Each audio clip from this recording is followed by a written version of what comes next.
Oke guys. Pindah nggak ada dokumentasi, udah nggak apa-apa. Nggak, pindah foto dulu gantian. Lu bisa makainya Video punya gua mas.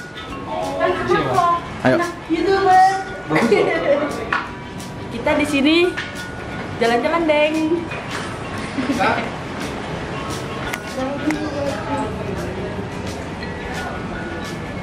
Udah bro. Udah jangan pakai berabro pak. Ini kita solar ini. Kenapa kan? Solar katanya.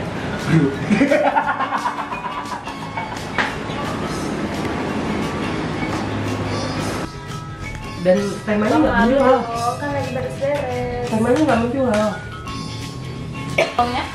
Langsung diaplikasikannya kepada pengusaha-pengusaha kaitannya dengan dunia bisnis apa segala macam. Kita sebar undangan ke perusahaan. Boleh nggak mereka Itu pasti kayaknya omnibus law. Karena itu lagi booming. kan tentu. Duitnya banyak buat pesan. Action. Hai. Hai. Hai. Ngomong kayak apa kek? Nah, kita sekarang lagi ada di alun-alun Pelabuhan Ratu bersama kameramen kita Bang Heri Pudin Bima yang semalam ini udah wow, amazing guys. Dadah. Dari sana nih. Ada alun-alun Pelabuhan. Iya.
Masih mandi, itu sengaja daripada antri mandi dari main kan, ini aja deh. Belum mandi aja. Aku juga tadi cuma bersih-bersih ini, airnya lupa. Tapi airnya panas loh. Iya ada air panasnya ya. Awas mau pegang. Mahal ya? Ayo jawab. Marah apa bang? Jawab lu. Bang. Mini 2 mini 1. Jawab, saya terima. Saya terima nikah Robi dengan Siva. Kawin. Oh, Robi tuh. Mas kawin seadanya. Siapa? Enggak, kamu yang bener. Robi apa Hayun? Enggak dua-duanya. Juga. Bang jangan bikin isu gerak bang. Bang, friendly. Bang udah begitu bikin isu. Enggak, maksudnya nanyain aku jadi akhir keberapa gitu. Dia saya ambil nomor urut nih. Dokter kali yang bilang urut. Udah. Udah kerekam mas. Udah kerekam katanya. Ibu kan aku. Nggak apa-apa. Rame-rame. Jodoh tuh rahasia. Bang, sedang apa bang? Oh, kita sekarang sedang berada di alun-alun Pelabuhan Ratu. Agenda kita pada kesempatan kali ini Buku kali agenda. melakukan penyuluhan hukum spesifik untuk pemilihan kepala daerah. Bilang Ini wartawan baru-baru Pak Kaso Pak ini nanti. Bukannya tambah laris di dagangan, tambah nggak laku gimana gara-gara lu? Karena jadi daya tarik, Mas, nanti bakalan banyak yang kesini. tapi masalahnya Tapi jangan suruh duduk sini, takut sih. Daya tarik antara dia suka gorengan sama lihat orang aneh ya? Ya, sambil lihat saya, nanti Yang penting makan. kumpul dulu kan. Pasti kalau kumpul lapar ya. sebenarnya Iya. gorengan. Cuman ada Bang Bima jadi kabur lagi. Kalau cantik tinggalin nomor handphone, nggak perlu bayar. Iya. Katanya nomor rekening. Ya sih gimana sih? Setelah dong, itu kan punya profil. Enggak, justru nomor Bang, rekeningnya udah lama. ini di video loh, kirim ke rumah ya. Istri saya malah berterima kasih. Yang penting buat masuk dia mengizinkan untuk kawin lagi. Bang, 10 langkah dari rumah jomblo ya. Mulutnya Siva ih. Ih, Gawin lah. Dulu istighfar Siva ih. Emang kamu ganti? Aku nggak bisa tidur makanya takut. Dalam mimpi itu hadir dia. Bang, jangan gitu. Iya. Dia dalam gitu. Mimpinya lebih dalam lagi. Oh, gitu. Lebih dalam lagi. Hipnotis kali. Hipnotis kali. Jangan terlalu sering. Udah, matiin dulu. Matiin dulu. Buat nanti di dalam. Bukan nggak mau, pernah nggak? Katakan lu nggak mau, tapi tetap digrepek. Sebetulnya dengan jawaban beliau itu bisa disimpulkan. Apa? Ya iya, dia nggak mau. Kalau enggak kan udah enggak. Iya kan? Iya, udah gua jelasin. Tinggal jawab gitu. Pulang ah. Enggak, ini kan kalau memang ada yang takut untuk ada laporan pencemaran nama baik, disensor aja tuh pakai inisial, nggak masalah. Bang, pertanyaan selanjutnya jangan begitu. Ini kan berarti kan sudah digrepek. Apanya? Mohon maaf yang mulia. Mama yang mulia. Spesifik dulu nih. Iya, Pak. Kamu kan S1-nya hukum. Hukum kan pasti cari-cari ini kan. Korbannya sudah tak sanggup menghadapi. Apa bukti Anda bisa berbicara saya digrepek? Yang saya nanya, Nanya dijawabnya, saya nggak mau. Nah, kan Berarti ada unsur tolong, paksaan. ada Saudara, ini iya. Pertanyaan dan jawaban. Iya, jawabannya kenapa bilang saya nggak mau? Fokus ya, fokus ya. Fokus ya, biar nggak absurd gitu loh. Fokus. Terus Nanti dia pertanyaan. Dan kita sudah interview. Ternyata selfie deh, Bu. Tapi kalau pakai kamera kok kayak selfie gitu.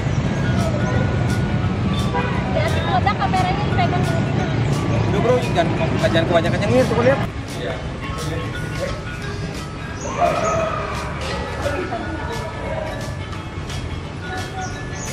Hai. Hai. Ada yang ngambil jaket?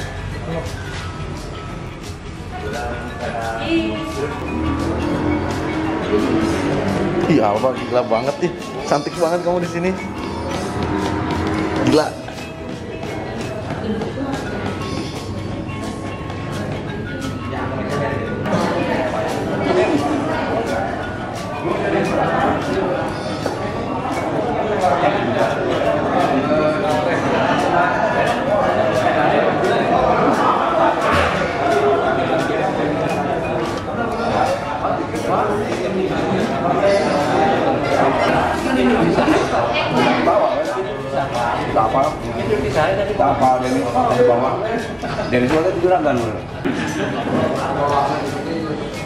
Ayo Pak, depan Pak, depan Pak.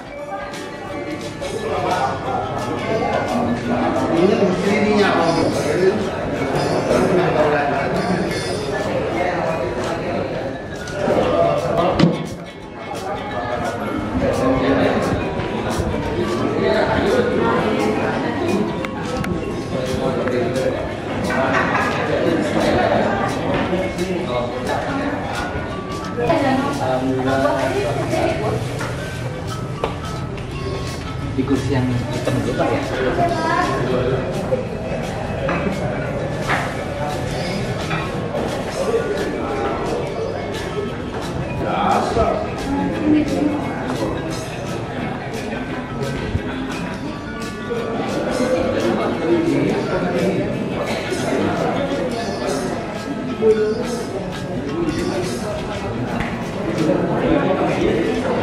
Bapak Yulianto.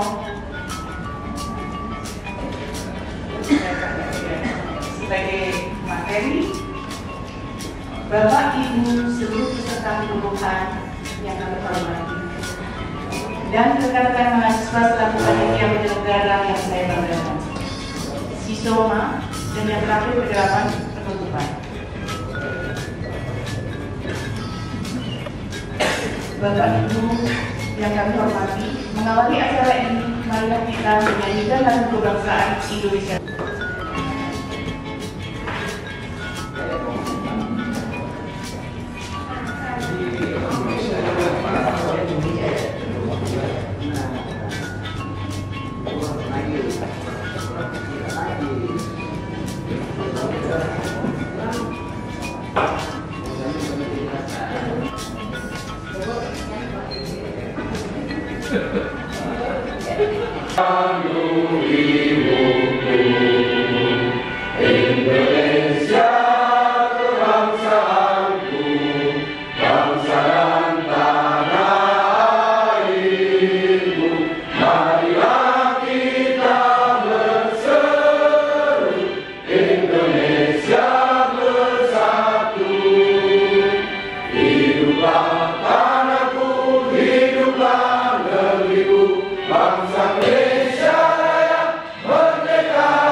Allahumma sholli ala sayyidina Muhammadin wa ala alihi wa sahbihi ajma'in. Menyembah dan hanya kepadamu kami memohon pertolongan.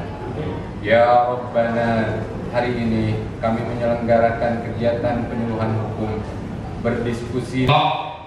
Seribuan mau dicolok namun untuk PLN 50 ribuan misalnya, itu sering terjadi. Ya itu mau nggak mau sebetulnya ranah itu agak berbahaya ketika dilakukan, karena mau nggak mau terjadilah yang dibilang money politik.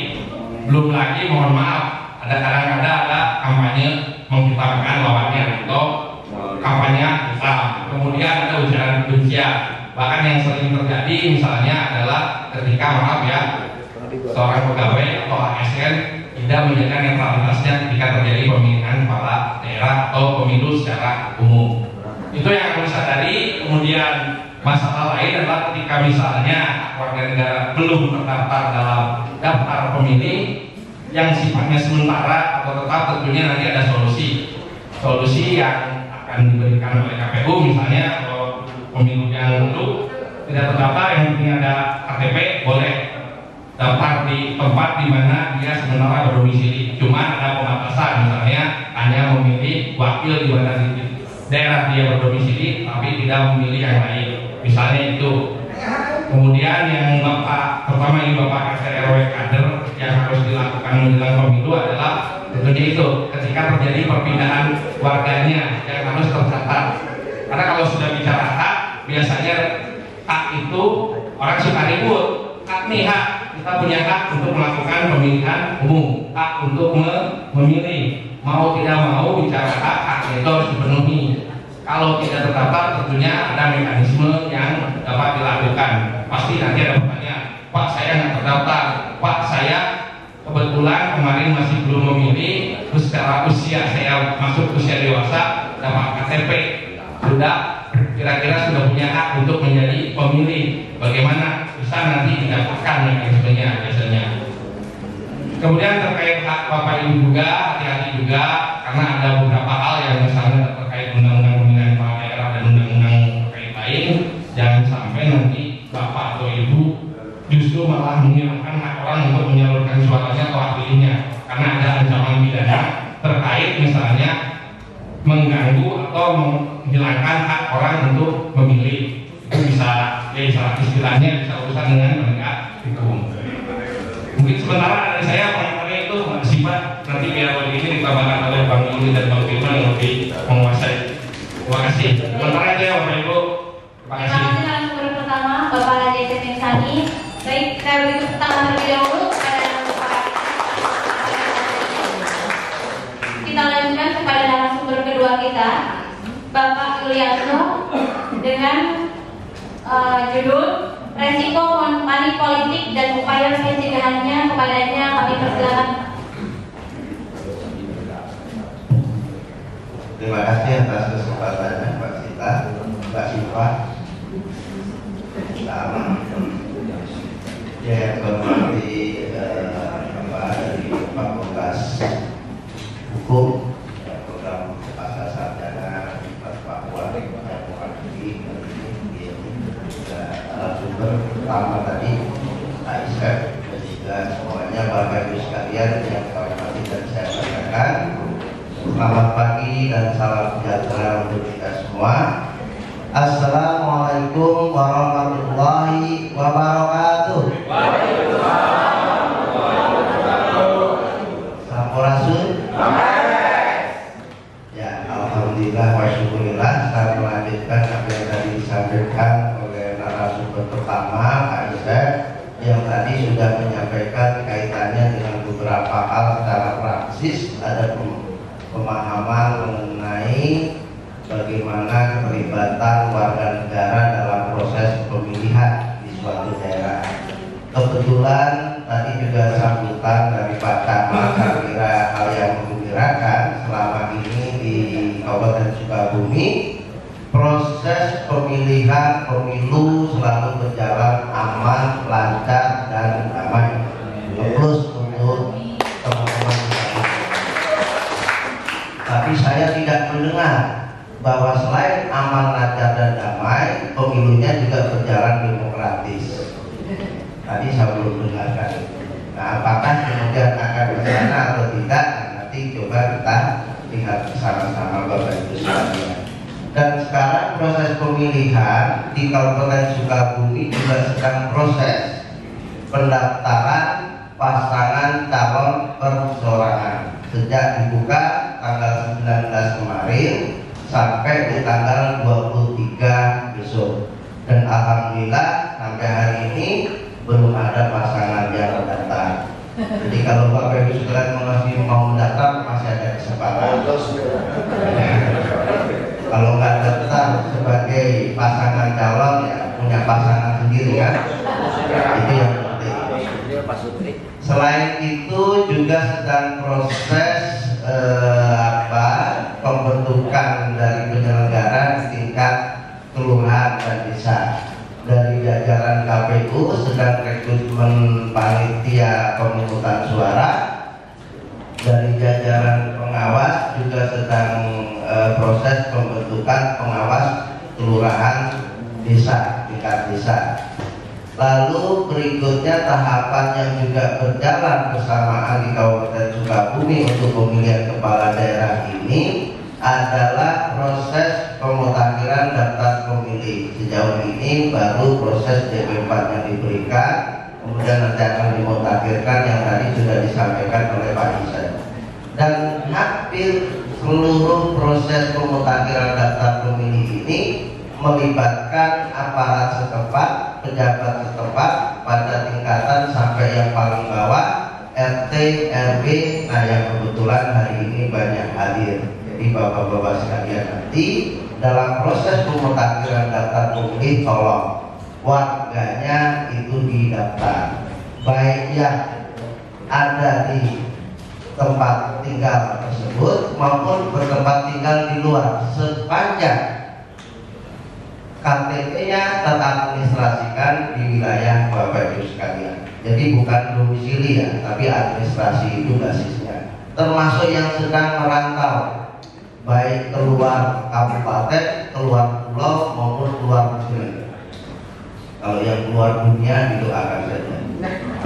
Ya itu jangan mendaftarkan, nggak boleh ya. Yang penting memenuhi syarat 17 tahun lebih atau sudah menikah. Jadi kalaupun belum 17 sudah menikah lebih dari 3 kali nggak boleh didaftar. Nah, siapa tahu kan. Nah, artinya syaratnya itu diantaranya. Jadi ini bagian dari tugas Bapak Ibu sekalian nanti untuk proses di pemilihan. Kadang-kadang ada tugas lain yang diam-diam ditugaskan kepada Bapak Ibu sekalian, tapi yang menugaskan juga diam-diam, termasuk honornya juga diam-diam. Gak mau bagi-bagi sama saya. Nah, ini yang kemudian biasanya untuk proses-proses pemenangan. Nah, ini yang kemudian saya ingin masuk kaitannya dengan soal money politik. Pada intinya kalau didefinisikan agak repot ya, bukan agak repot ya, soal money politik ini istilah saja. Umumnya ini adalah kalau definisinya memberikan atau menjanjikan uang atau barang, jasa, macam-macam gitu ya, dalam konteks untuk mempengaruhi pemilih. Tapi kalau disederhanakan adalah mendorong orang untuk memilih calon tertentu atau tidak memilih dengan diberikan imbalan. Yang nyuruh ini biasanya akhirnya juga dapat imbalan ini. Nah, ini biasa muncul katanya, tetapi kata orang ini kayak buang angin. Ada orang cerita, orang bicara, tetapi belum sampai kemudian ada proses yang mudah untuk dibuktikan. Karena pergerakannya ini dia silent, ya handphonenya di silent gitu kan. Yang pegangan yang kata merasa ada getar jadi tahu. Nah, demikian juga soal masalah money politik ini. Nah, saya ingin mengingatkan bahwa ini secara hukum ada risikonya. Soal memberikan itu calon dan atau tim kampanye yang menjanjikan atau memberikan uang ataupun barang, kemudian atau janji-janji yang sifatnya misalnya sekarang Bapak ini sudah jadi RW, nanti kalau bisa memenangkan saya akan saya angkat jadi camat misalnya. Ya namanya janji lah ya.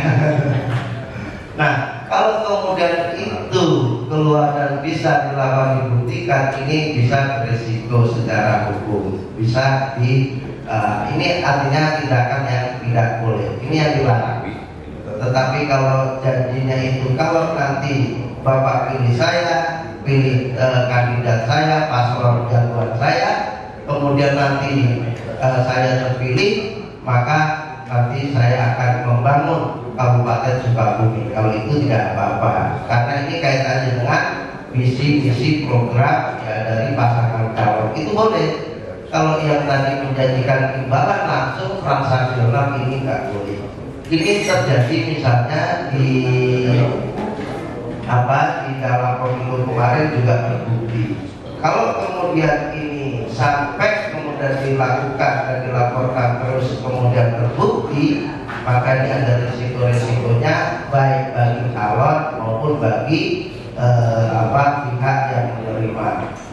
Nah, persoalannya Bapak Ibu sekalian, soal money politik ini, pemberian tadi itu tidak hanya akan berisiko bagi yang memberikan, tetapi di dalam pemilihan kepala daerah, bupati wakil bupati ini, resiko itu juga ditanggung oleh yang menerima. Jadi setiap orang yang kemudian menerima dari uang tersebut itu juga diterapkan kepada si pemilih. Nah, nanti Bapak Ibu sekalian kalau ingin latihan bisa dilihat di undang-undang pemilihan yang sampai sekarang belum dirubah, undang-undang dari Perpu nomor 1 di tahun 2014 menjadi 15 menjadi undang-undang 2015 dan terakhir 10 2016 itu masih belum berubah, yaitu memberikan ancaman pidana bagi si pemberi dan juga bagi si penerima. Nah, ini yang juga tolong Bapak Ibu sekalian ini diwaspadai dan berhati-hati.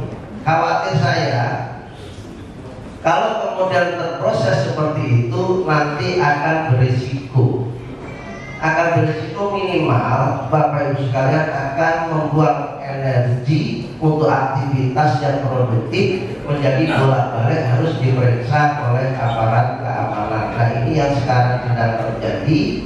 Belum sampai money politik, di Kabupaten Sukabumi itu ada beberapa kepala desa, lurah yang melakukan dukungan secara viral terhadap bakal pasangan calon bupati wakil bupati di pemilihan 2020 ini, dan sekarang sedang proses pemeriksaan. Nah, ini jangan sampai juga nanti menimpa Bapak Ibu sekalian. Kasihan anak-anaknya nanti kalau dibully oleh teman-temannya karena orang tuanya diperiksa oleh aparat keamanan. Nah, ini sebagai pengantar saya Bapak Ibu sekalian, intinya dari kontestasi yang ada di Kabupaten Sukabumi, di mana peluang pasangan calon ini besar sekali. Dari bupati ada peluang untuk nyalon, wakil bupati juga sepertinya bisa mencalonkan diri, sekda pun juga akan ada kesempatan mencalonkan diri, bahkan keluarga mantan calon bupati sebelumnya pun juga punya ruang untuk itu. Artinya siapapun ini bisa mencalonkan diri. Nah, karena itu semua orang-orang yang tadi punya posisi tentu akan berupaya untuk memenangkan kontestasi ini yang dilegalkan sah. Kita pindahkan dari konflik bersenjata menjadi banyak-banyakan suara. Jadi berjalan secara damai, secara lancar, aman, dan sebaiknya juga berjalan secara demokratis. Karena dengan konsep inilah maka barangkali Bapak Ibu sekalian sekarang masih di tingkatan bawah belum punya kesempatan untuk pada yang di tingkatan atas, tetapi dengan sistem ini akan memberikan peluang bagi anak dan keturunan Bapak Ibu sekalian untuk juga bisa menempati pos itu. Tetapi kalau masalah ini sudah kita tutup dari sekarang, maka tadi disampaikan oleh Pak Isep tidak akan muncul hampir sama seperti pada masa Orde Baru yang keluarga temannya dan balik ke keluarganya lagi yang akan mengurus ini. Nah ini saya kira yang harus kita pertahankan, bahwa demokrasi pemilu memberikan ruang bagi setiap orang untuk bisa berkontestasi secara fair, secara jujur, secara adil, dan ini merupakan tanggung jawab kita semua untuk menjaganya. Karena itu hindari money politik dan ini berisiko untuk kita. Demikian dari saya, terima kasih. Saya kembalikan kepada moderator. Bila taufiq wal hidayah. Assalamualaikum warahmatullahi wabarakatuh.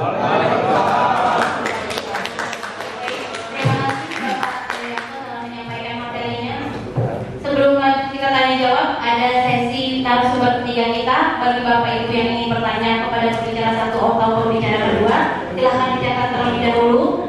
Baik, kita lanjutkan kepada pembicara ketiga kita, Bapak Firman Wijaya, dengan materi ikhtiar meningkatkan partisipasi pemilih dalam Pilkada Kabupaten Sukabumi tahun 2020. Kepadanya kami persilakan. Terima kasih. Bismillahirrahmanirrahim. Assalamualaikum warahmatullahi wabarakatuh. Waalaikumsalam. Yang saya hormati Bapak Camat, Pak Lurah, Pak Prodi dalam hal ini, juga Ibu Yeni, Pak Sumber, Pak Isep, Pak Widianto, dan Pak warga Kelurahan Sukabumi serta rekan-rekan mahasiswa pasca sarjana Universitas Lapan Bogor. Baik, karena waktunya singkat, saya coba menggenapkan pembicara sebelumnya. Dari Pak Isep sudah bicara terkait hak warga negara dan Pak Yulianto sudah bicara terkait money politik. Nah, saya ingin berbicara terkait partisipasi masyarakat, karena pemilu maupun pemilihan atau pilkada itu menjadi absurd ketika masyarakat ini rendah tingkat partisipasi. Tapi alhamdulillah tren di Kabupaten Sukabumi itu tren partisipasi masyarakat meningkat. Di pilkada 2018 KPU mencatat 63,5% atau meningkat menjadi 64% tingkat partisipasi. Di pemilu 2019 itu meningkat 10%, jadi 74%. Artinya kalau tren ini terus stabil di pilkada 2020 ini, tingkat partisipasi masyarakat akan meningkat seperti target dari Pak Bupati dengan jajarannya. Nah artinya apa yang disampaikan Pak Yulianto tadi, pencapaian demokratis ini selalu tercapai Sukabumi di pilkada 2020. Nah baik, Bapak dan Ibu, pilkada di tahun 2020 ini itu akan terselenggara di 9 provinsi, 224 kabupaten dan 37 kota di Indonesia. Jadi peta sebarannya tadi peta sebaran seperti ini. Nah, Jawa Barat itu ada 8 kabupaten dan kota yang akan menggelar pilkada. Kota Depok, Kabupaten Bandung, Cianjur, Karawang, Pangandaran, Indramayu, Taswedan, Kabupaten Sukabumi. Artinya ini periode terakhir menjelang nanti di tahun 2024 nanti pilkada akan dilakukan secara serentak, secara nasional. Jadi ada plus dan minusnya. Nah, nah, di sini kita lihat ada beberapa perbedaan. Kalau kita bicara teknis pemilihan bupati di tahun 2018, mungkin masa kampanye agak panjang, tapi di pilkada 2020 ini yang tadinya 129 hari itu menjadi 71 hari, karena kita pun mengalami bagaimana masa panjang di pemilu 2019 itu yang mungkin masyarakat jenuh juga. Nah di pilkada 2020 itu akan menjadi 71 hari kerja. Nah konsekuensinya apa? Jabatan kepala daerah itu akan berkurang. Yang tadinya 4 tahun jadi 3,5 tahun, karena kita akan menghadapi pilkada di tahun 2024 itu secara serentak nasional. Selanjutnya ini ada dasar hukum terkait dengan pilkada, karena perlu kami sampaikan bahwa terutama di pilkada, di undang-undang tentang pemilihan gubernur, bupati dan wali kota yang masih berlaku saat ini undang 10 tahun 2015 itu ada perbedaan nomenklatur. Kalau di undang-undang 7 2017 penyelenggara pemilu itu ada KPU, Bawaslu, Dewan Kehormatan Dewan Pemilu. Tapi kalau kita teliti muatan hukum di Undang-Undang 10 2015 ya, nomenklaturnya masih ada. Bawaslu itu masih Panwas. Kalau ada itu mungkin Pak Yulianto, saya di Bawaslu ketika menghadapi ini kan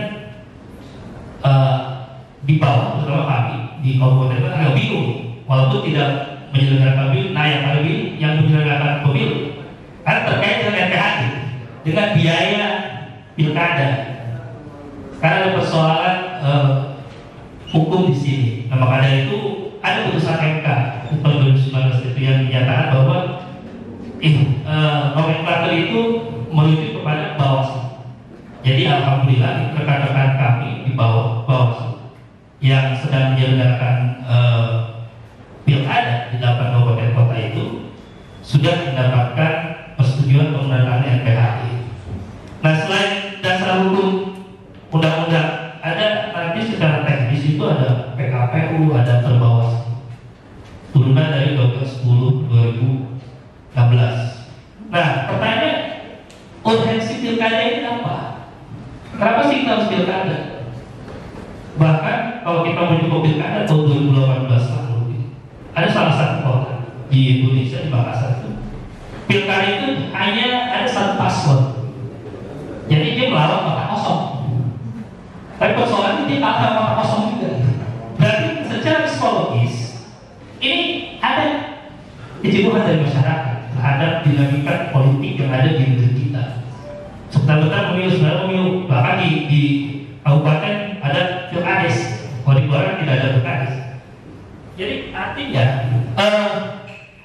demokrasi prosedural di Indonesia ini memang apa? Secara pasifitas, secara pelaksana itu jadi sangat baik. Nah, artinya ke depan memang di 2024 wacana pemilu serentak dan pilkada serentak mungkin akan sederhanakan sistem pemilu di Indonesia. Nah, urgensi pemilu sebenarnya ini perwujudan dari kedaulatan rakyat, karena negara kita memilih sistem demokrasi sebagai sistem politik. Artinya di sana, kalau kita mengutip J. Kristiani, demokrasi itu kan keperkasaan kuasa rakyat. Arti rakyat yang memiliki kekuasaan, maka itu dia memilih calon-calon pemimpinan lewat prosedur yang disebut dengan pemilihan. Ada pemilu, ada pilkada.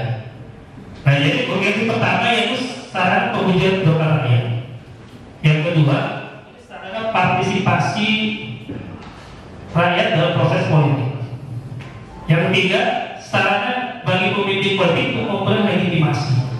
Jadi kalau tanpa pemilihan, itu berarti dalam konteks demokrasi pemimpin tersebut tidak legitimasi, tidak berdasarkan hukum.